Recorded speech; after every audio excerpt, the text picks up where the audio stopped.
Hello everyone, my name is Aishwarya Sabre and today we are going to discuss about rotation. तर आज आपण बघणार आहोत ट्रान्सफॉर्मेशनचा एक टाईप रोटेशन. ट्रान्सफॉर्मेशन म्हणजे काय आपण बघितलं की ट्रान्सफॉर्मेशन म्हणजे काही रूल्स आपण ऑब्जेक्टच्या ग्राफिक्सवर अप्लाय केले तर त्याच्यात चेंजेस होतात, तर ती जी काही प्रोसेस होते त्याला काय म्हटलं जातं, ट्रान्सफॉर्मेशन असं म्हटलं जातं. आणि जर ते रूल्स आपण अशा ग्राफिक्सवर अप्लाय केले की जे 2D प्लेनवर आहे, 2 डायमेन्शनल प्लेनवर असेल, तर ते जे ग्राफिक्स असतं ते ग्राफिक्स कोणतं असतं, 2 डायमेन्शनल रोटेशन असं आपण त्याला म्हणतो. तर आता आपण बघूयात रोटेशन कसं वर्क होतं ते. 2D rotation is described bye रिपोजिशनिंग all the points of an object along a circular path in the 2D plane. 2D rotation जे आहे तर ते काय कसं डिस्क्राइब केलं जातं की रिपोजिशन म्हणजे तुमच्याकडेचं एखादं ऑब्जेक्ट आहे तर तो ऑब्जेक्ट काय केला जातो, वन प्लेसवरून दुसऱ्या प्लेसवर मूव्ह केला जातो. फक्त मूव्ह होताना, रिपोजिशन होताना त्याची जी काही डायरेक्शन आहे ती कशी असणार आहे, तो कसा मूव्ह होणार आहे, सर्क्युलर पाथनी तो मूव्ह होणार आहे. समजते? पुन्हा सांगते, तुमचा ऑब्जेक्टचं ग्राफिक्स किंवा तुमचं ऑब्जेक्ट हा वन प्लेसवरून दुसऱ्या प्लेसवर मूव्ह होणार आहे. कशात, कोणत्या डायरेक्शननी, सर्क्युलर डायरेक्शननी. To perform rotation we need a rotation angle theta. तर त्याला काय म्हटलं जातं, one place to another place एखादं ऑब्जेक्ट मूव्ह होणं कोणत्या डायरेक्शननी, सर्क्युलर डायरेक्शननी, त्याला रोटेशन असं म्हटलं जातं. जेव्हा पण आपण रोटेशन परफॉर्म करतो तर किती डिस्टन्सने रोटेशन परफॉर्म होणार आहे त्याच्यासाठी आपल्याला काय रिक्वायर्ड असतो, angle theta and the reference point. अजून काय लागतं आपल्याला, रेफरन्स पॉइंट हवा आहे XR YR. तर नाव काय आहे कोऑर्डिनेट्सचं, XR YR, with respect to which objects is to be rotated. याचं लक्षात घेऊन ऑब्जेक्ट काय केलं जातं, हे सगळे पॉइंट लक्षात घेऊन ऑब्जेक्ट रोटेट केलं जातं. The reference point is also called as pivot point. तर जो रेफरन्स पॉइंट आहे त्याला अजून काय म्हटलं जातं, पायव्होट पॉइंट असंही म्हटलं जातं. If rotation is performed in an anti-clockwise direction, the value of the angle is considered positive, otherwise it is negative. जेव्हा तुम्ही रोटेशन परफॉर्म करतात तर रोटेशन परफॉर्म करताना जर तुमचं रोटेशनचं जी डायरेक्शन असणार आहे ती अँटी क्लॉकवाईज असेल तर तुमचा जो अँगल असणार आहे, अँगलची जी काही व्हॅल्यू असणार आहे ती कशी असते, पॉझिटिव्ह असते. तेच जर तुम्ही तुमचा जो काही रोटेशन ऑपरेशन परफॉर्म करणार आहात ते जर क्लॉकवाईज करत असाल, क्लॉकवाईज डिरेक्शननी करत असाल तर तुमचा जो काही अँगल आहे, थिटा आहे, त्याची जी काही व्हॅल्यू असणार आहे ती कशी असणार आहे, निगेटिव्ह असणार आहे. अँटी क्लॉकवाईज डायरेक्शन म्हणजे आपण इथे बघू शकता ह्या डायरेक्शनने अशा पद्धतीने जर तो मूव्ह होत असेल, रोटेट होत असेल तर कोणती डायरेक्शन, ती अँटी क्लॉकवाईज. आणि जर सरळ ह्या पद्धतीने जर तो रोटेट होत असेल तर ती कोणती झाली, क्लॉकवाईज डायरेक्शन. ह्या दोन आहे रोटेशनच्या डायरेक्शन. आता आपण रोटेशनचं इक्वेशन कसं फॉर्म होतं ते बघूयात.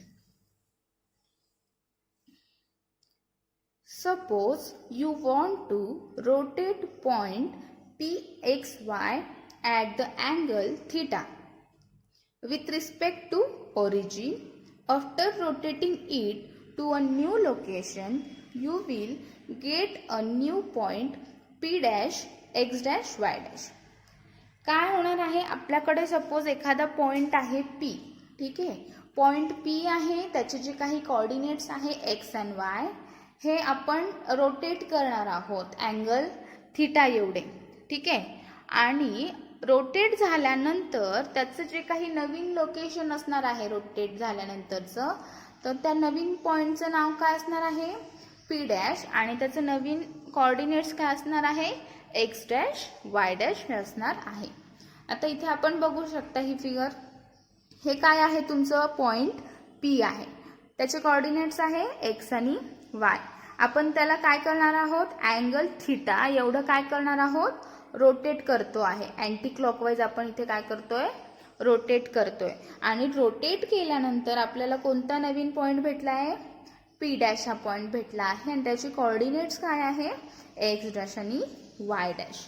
हा तुमचा वाय ॲक्सिस आहे, हा तुमचा एक्स ॲक्सिस आहे. आणि हे काय आहे, आर रेडियस आहे. तर using standard trigonometric, the original coordinate of point pxy can be represented as the standard trigonometric rules तुम्हाला माहिती असेल तर हे कसं लिहिलं जातं स्टँडर्ड ट्रिग्नोमेट्रिक रूल प्रमाणे. ह्या पॉइंट साठी लिहितोय आपण x is equals to R cos phi आणि y is equals to R sine five.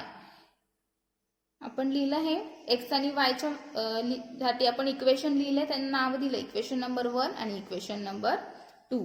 X is equals to R cos phi आणि Y is equals to R sine phi. Next step. आता for anti clockwise डायरेक्शनसाठी आपण बघूया. जर आपण इथे लिहित असू, असं काय लिहित असू, x is equals to R cos phi आणि Y is equals to R sine phi, तर आपण ह्या पॉइंटसाठी पण लिहू शकतो. ठीक आहे, पी डॅश साठी. तर पी डॅश साठी कसं लिहिणार मग तुम्ही, पॉइंट पी कॉस थीटा इथं काय आहे, हा अँगल थीटा आहे आणि हा काय आहे, फाय आहे. जेव्हा तुम्ही हा पॉइंट कन्सिडर करता तुमच्याकडे एकच अँगल आहे, कोणता आहे, फाय. पण जेव्हा तुम्ही हा पॉइंट कन्सिडर करता तर तुमच्याकडे किती अँगल झाले इथे, फाय आणि थीटा. आता तुम्ही हे रोटेशन कसं करता आहात, अँटी क्लॉकवाईज करता आहात की क्लॉकवाईज करता आहात, हे रोटेशन अँटी क्लॉकवाईज होत आहे. म्हणजे तुमची थीटाची जी काही व्हॅल्यू असणार आहे ती कशी असणार आहे, पॉझिटिव्ह असणार आहे. मग आपण इथे काय लिहिलंय, स्टँडर्ड ट्रिग्नोमेट्रिक रेशो प्रमाणे पी डॅश साठी आपण इथे लिहितोय, तर cos phi plus theta is equals to काय, x dash divided by r. Cos theta आणि साइन थीटा साठी फॉर्म्युला आहे ऑपोजिट अपॉन हायपोटेनियस आणि ऍडजसेंट अपॉन हायपोटेनियस. त्याप्रमाणे आपण इथं हे इक्वेशन लिहिलं आहे, cos phi plus theta is equals to x dash upon r आणि sine phi plus theta is equals to Y dash upon R. ठीक आहे. त्याच्यानंतर आपण जर आर इकडे शिफ्ट केला दोन्ही याचा, तर आपल्याला काय इक्वेशन भेटतील, x dash is equals to R cos phi plus theta आणि y dash is equals to R sine phi plus theta. ठीक आहे, आपल्याला काय इक्वेशन भेटले, r cos phi plus theta आणि r sine phi plus theta. आता cos theta plus phi आणि sine theta plus phi ह्याच्यासाठी ट्रिग्नोमेट्रीमध्ये काही फॉर्म्युलाज आपल्याला त्यांनी दिलेले असतात. त्याच्याप्रमाणे आपण इथे काय केलं, या इक्वेशनचं एक्सपान्शन करून घेतलंय. ठीक आहे, कॉस फाय प्लस थीटासाठी फॉर्म्युला काय आहे, cos phi cos theta minus sine phi sine theta.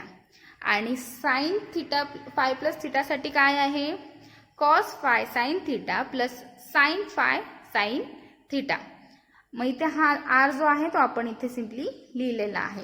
ह्या दोन इक्वेशनचा आपण इथं काय केलंय, एक्सपान्शन करून घेतला आहे ट्रिग्नोमेट्रिक रूल प्रमाणे.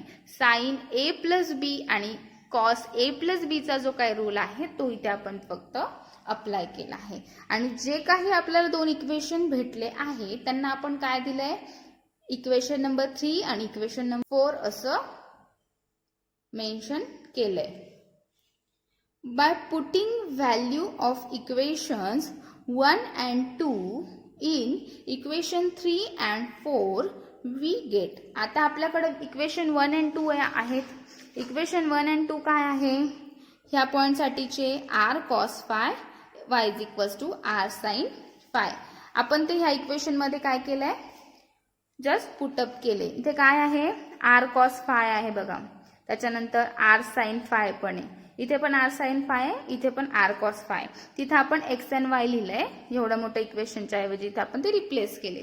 मग आपल्याला काय इक्वेशन भेटले, x cos theta minus y sine theta आणि y dash is equals to x sine theta plus y cos theta. हे दोन इक्वेशन आपल्याला जेव्हा आपण ह्या दोन व्हॅल्यू 1 आणि 2 ह्या आपल्या इक्वेशन 3 आणि 4 यामध्ये जेव्हा आपण पुट केल्या आहेत तर त्याच्यानंतर आपल्याला इक्वेशन नंबर 5 आणि इक्वेशन नंबर 6 हे आपल्याला भेटलं आहे. तर त्याचं मॅट्रिक्स रिप्रेझेंटेशन आता कसं होणार ह्याच्यावरून आपण मॅट्रिक्स लिहू शकतो. ठीक आहे. तर कसं केलं जाणार त्याचं मॅट्रिक्स रिप्रेझेंटेशन. पी डॅश म्हणजे तुमचं रोटेशन झाल्यानंतर येणारा point is equals to R म्हणजे तुमचा रोटेशनचा जो काही मॅट्रिक्स असणार आहे की ते किती मेजरनी रोटेशन होणार आहे ते देतं आणि पी म्हणजे तुमचे ओरिजिनल कोऑर्डिनेट्स. हे आपण इथे काय सिम्पली मॅट्रिक्स फॉर्ममध्ये लिहिणार आहोत. तर पी डॅश कसा लिहिणार X dash Y dash is equals to R कसा लिहिणार आता आपण. आता इथे काय आहे cos theta minus sine theta cos theta. आता इथे एक्सचे कोऑर्डिनेट लिहायचे. एक्सचे कोऑर्डिनेट काय आहे कॉस थिटा आणि अजून काय आहे साइन थिटा लिहिलं. त्याच्यानंतर वायचे coordinate minus sine theta cos theta minus sine theta cos theta. हा काय भेटला तुम्हाला रोटेशन मॅट्रिक्स. आणि पी ह्याच्यातून आपण आपले एक्स आणि वाय सेपरेट लिहून घेतले. ते आपले ओरिजिनल कोऑर्डिनेट्स होते ते आपण इथं एक्स आणि वाय असं लिहिलं.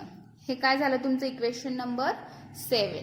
आणि हे तुमचं सगळ्यात महत्त्वाचं व्हेरी IMP इक्वेशन आहे ज्याचा यूज करून तुम्ही रोटेशनचं एक्झाम्पल सॉल्व करणार आहात. पण कधी जेव्हा मॅट्रिक्स हा कसं असणार आहे जेव्हा मॅट्रिक्स हा अँटी क्लॉकवाईजसाठीच असणार आहे. म्हणजे तुमचं जेव्हा रोटेशन अँटी क्लॉकवाईज परफॉर्म होणार आहे तेव्हा तुम्ही हे इक्वेशन यूज करून काय करणार आहात एक्झाम्पल सॉल्व करणार आहात. कसं आलं इक्वेशन आपण बघितलंय. हा पॉइंट ह्या पॉइंटला रोटेट होणार आहे. हा ओरिजिनल कोऑर्डिनेट्स आहे हे आफ्टर रोटेशन कोऑर्डिनेट्स आहे आणि हे दोन अँगल आहे. हा अँगल थिटा आहे. पी टू पी डॅश पर्यंत रोटेट होतो तो अँगल थिटा आहे आणि त्याच्या आधीचा जो अँगल आहे तो काय आहे फाय आहे. युजिंग ट्रिग्नोमेट्रिक स्टँडर्ड फंक्शनचा यूज करून आपण इथे काय लिहिलंय हे लिहिलंय काय एक्सची व्हॅल्यू आर कॉस फाय आणि Y is equals to R sine phi. त्याला आपण इक्वेशन 1 आणि 2 दिलंय. तर जर आपण हे कोणत्या पॉईंटसाठी लिहिलंय पी साठी लिहिलंय. आता आपण पुन्हा पी डॅश साठी पण हे लिहून घेणार आहोत. मग आता हे अँटी क्लॉकवाईज रोटेशनसाठी पी डॅश साठी जर लिहिलं तर आपल्याला काय इक्वेशन भेटलं x dash is equals to R cos phi plus theta आणि y dash is equals to R sine phi plus theta. त्याचा आपण कॉस फाय प्लस थिटा आणि साइन फाय प्लस थिटा या रूलचा अप्लाय करून इथे हे दोन इक्वेशन काय केले एक्सपांड करून घेतले. आणि त्याच्यानंतर इक्वेशन 1 आणि 2 हे इक्वेशन 3 आणि 4 मध्ये काय केले पुट केले आहे आणि आपल्याला फायनल इक्वेशन भेटले आहे काय x dash Y dash. X dash म्हणजे x cos theta minus y sine theta y dash is equals to x sine theta plus y cos theta. आणि त्याच्यानंतर आपण फक्त आपला मॅट्रिक्स रिप्रेझेंटेशन लिहून घेतला आहे एक्स डॅश आणि वाय डॅश. ह्याच्यातून एक्स आणि वाय डिफरंट लिहिला आपण आपले ओरिजिनल कोऑर्डिनेट्स एक मॅट्रिक्स लिहिला आहे आणि जे काय उरलेलं आहे त्याचा रोटेशन मॅट्रिक्स लिहिला आहे. काय आहे तो cos theta minus sine theta cos theta. हा तुमचा रोटेशन मॅट्रिक्स आहे. आणि हे कोणत्या ह्याच्यासाठी आपण इक्वेशन आता लिहिलं आहे हे अँटी क्लॉकवाईज जेव्हा तुमचा रोटेट होणार आहे पॉइंट त्याच्यासाठी आपण हे इक्वेशन इथे कसं येतं ते बघितलं आहे. त्याच्यानंतर जर तुमचा जो काही पॉइंट आहे तो जर क्लॉकवाईज रोटेट होणार असणार आहे तर तुमचा जो काही मॅट्रिक्स आहे त्याला फक्त तुम्हाला काय करायचंय त्याचा इन्व्हर्स फाइंड करायचा आहे. इन्व्हर्स फाइंड करायचा असल्यावर काय करणार तुम्ही हे इक्वेशन ॲज इट इज लिहिलं आणि त्याला फक्त काय केलं निगेटिंग केलं. निगेशन ऑपरेशन इथं परफॉर्म केलं आणि तुम्हाला इथे काय भेटलं आहे जेव्हा तुमचा जो काही पॉइंट आहे तर क्लॉकवाईज रोटेट होणार असेल तर तो क्लॉकवाईज रोटेट होण्यासाठीचा जो काही मॅट्रिक्स असणार आहे तो इथे तुम्हाला भेटला आहे. आता आपण रोटेशनचं एक एक्झाम्पल बघूयात. rotate a point P 3,2 around the origin in counterclockwise direction by 90 degree. Counter clockwise direction म्हणजेच कोणती डायरेक्शन असणार आहे? Anti clockwise direction. त्याला अजून काय म्हटलं जातं? Counter clockwise direction. तर काउंटर क्लॉकवाईज डायरेक्शननी आपल्याला काय करायचं आहे? पॉइंट पी आहे तो रोटेट करायचा आहे. म्हणजे अँटी क्लॉकवाईज आपल्याला पॉइंट रोटेट करायचा आहे. त्याच्यासाठी त्यांनी थीटाची व्हॅल्यू आपल्याला दिली, अँगल दिलाय. म्हणजेच तो किती आहे आपल्याकडे? इथे त्याची व्हॅल्यू 90 डिग्री आहे. आणि जो पॉइंट मूव्ह करायचा आहे त्याचे कोऑर्डिनेट्स दिले आहे ते काय आहे? 3 and 2.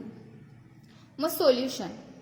Direction of rotation in anti clockwise. So theta is equals two plus 90 degree. Anti clockwise असल्यामुळे तुमच्या ज्या काही अँगलची व्हॅल्यू असणार आहे ती कशी असणार आहे? पॉझिटिव्ह असणार आहे. म्हणून तुमचा अँगल काय आहे? Plus 90 degree. आपण इक्वेशन बघितलं आता थोड्या वेळापूर्वीच कसं फाइंड होतं. मॅट्रिक्सचं इक्वेशन आपण रिप्रेझेंट कसं केलंय ते बघितलंय. त्याप्रमाणे तुम्हाला फॉर्म्युला काय भेटला आहे? P dash is equals to R into P. R तुमचा रोटेशन मॅट्रिक्स आता इथे कोणता येणार आहे? तुमचं रोटेशन अँटी क्लॉकवाईज आहे म्हणजे तुमचा हा मॅट्रिक्स येणार आहे. जो क्लॉकवाईज असता तर तुम्ही जो इन्व्हर्स केलेला मॅट्रिक्स आहे तो इथं लिहिला असता. आता क्लॉकवाईज अँटी क्लॉकवाईज आहे म्हटल्यावर तुम्ही काय लिहिलं? Cos theta minus sine theta cos theta into x आणि वाय. एक्स आणि वायच्या व्हॅल्यू काय आहे? 3 आणि 2. कॉसची व्हॅल्यू थिटाची व्हॅल्यू काय आहे? Plus 90 degree. मग कॉस 90 मायनस साइन 90 आणि कॉस 90. आता कॉस 90 ची व्हॅल्यू काय आहे? 0. मायनस साइन 90 ची व्हॅल्यू किती आहे? -1. साइन 90 ची व्हॅल्यू काय येते? 1. आणि कॉस 90 ची व्हॅल्यू काय आहे? 0. आणि तुमचे पॉइंट पी चे कोऑर्डिनेट्स 3 आणि 2. मग त्यांची जर तुम्ही काय केली? मल्टिप्लिकेशन केली. ह्या रोनी ह्या कॉलमला, ह्या रोनी ह्या कॉलमला. 0 into anything is equals to 0 plus -1 into 2 that is equals to -2. Plus 0 -2 is equals to -2. मग आपण इथे किती लिहिले? -2. आणि ह्यानी ह्याला करायचं आता 1 into 3 plus 0 into 2 0. 3 plus 0 is equals to 3. मग तुम्हाला हे काय भेटलं आहे? तुमचा जो काही पॉइंट पी आहे तो रोटेट झाल्यानंतरचे पॉइंट तुम्हाला इथे काय भेटले आहे. Thus, point P 3,2 becomes P dash minus 2,3 after rotation by 90 degree in anti-clockwise direction. पहिले पॉइंटचे कोऑर्डिनेट्स काय होते? 3,2 होते आणि 90 डिग्रीला anti clockwise rotation operation perform केल्यानंतर तुम्हाला कोऑर्डिनेट्स काय भेटले आहे? P डॅशचे -2,3. अशा पद्धतीने रोटेशन ऑपरेशन वर्क होतं आणि परफॉर्म केलं जातं. थँक्यू.